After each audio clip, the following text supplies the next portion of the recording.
envie de passer à l'écriture, je pense que premièrement c'est la lecture. Voilà. Et c'est en lisant que je me suis dit que peut-être qu'un jour j'allais écrire aussi quelque chose, mais c'est des rêves d'enfant. Et ce rêve s'est un petit peu endormi, disons, pendant très très longtemps. Et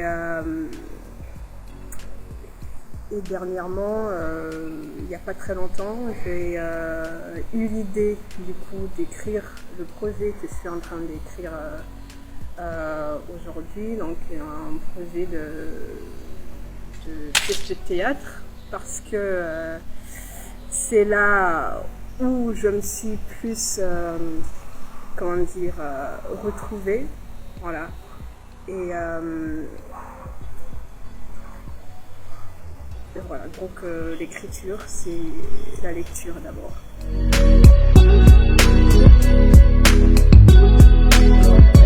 En fait, j'ai un projet d'écrire en fait une pièce de théâtre qui repose sur un monologue. Et ce monologue, en fait, l'idée, c'est de questionner, d'interroger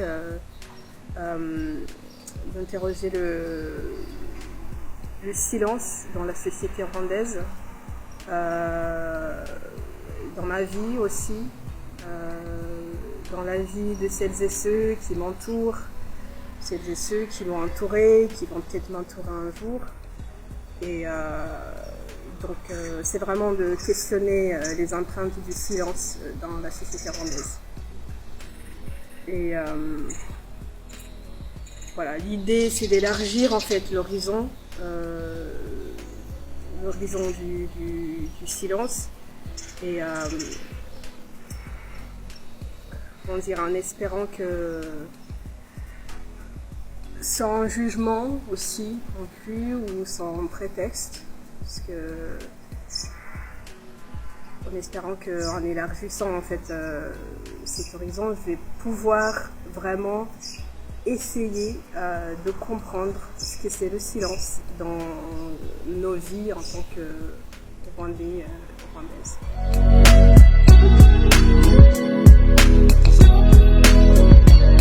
Oui, en fait, déjà plus précisément, la pièce que j'ai envie d'écrire est inspirée par, bien sûr, oui, la société rwandaise et les silences dans notre société, mais plus précisément par quelqu'un qui m'est très très proche et dont la façon de se taire m'a toujours semblé, moi personnellement, en tant qu'enfant, même aujourd'hui, intrigante. C'est-à-dire que ce silence ce n'est pas que, c'est-à-dire que elle ne dit rien, mais c'est comme si son corps était aussi silencieux.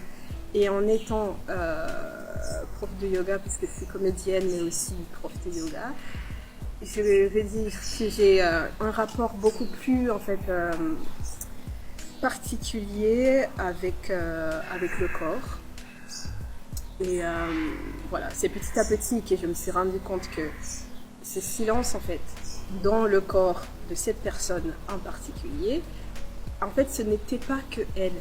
C'est-à-dire que même sur les collines en fait au Rwanda, en marchant, en regardant de plus près, je me suis rendu compte que ce n'était pas que cette personne qui m'était très proche, mais il y avait aussi d'autres gens. Et je me suis dit, peut-être que ce silence en fait a toujours été là. Il est là en fait. Il est toujours là, et donc voilà, la questionner, l'interroger, il est apparu comme étant une nécessité, un besoin.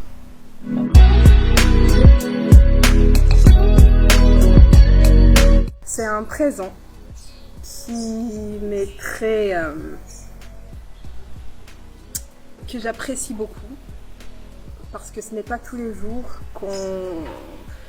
que la lenteur, premièrement, et le silence me sont offerts. Donc c'est quelque chose que j'ai trouvé ici. Parce que, oui, ça peut arriver aussi au Rwanda, mais ce n'est pas la même chose. C'est-à-dire que là-bas, quelque chose peut arriver. Ça peut être un coup de téléphone, ça peut être... comment dire, ça peut être aussi la vaisselle. Je me souviens, j'ai pas lavé ma vaisselle. Donc il y a toujours, en fait, inconsciemment, on est ailleurs, même si on est en train d'écrire.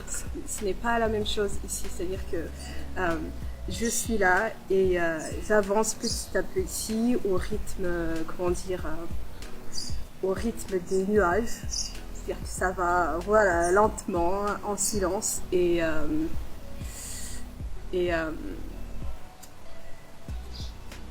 ce rythme et cette lenteur, je me suis rendu compte que ça me permet de mieux écouter. C'est-à-dire que m'écouter, moi, et écouter l'invisible aussi.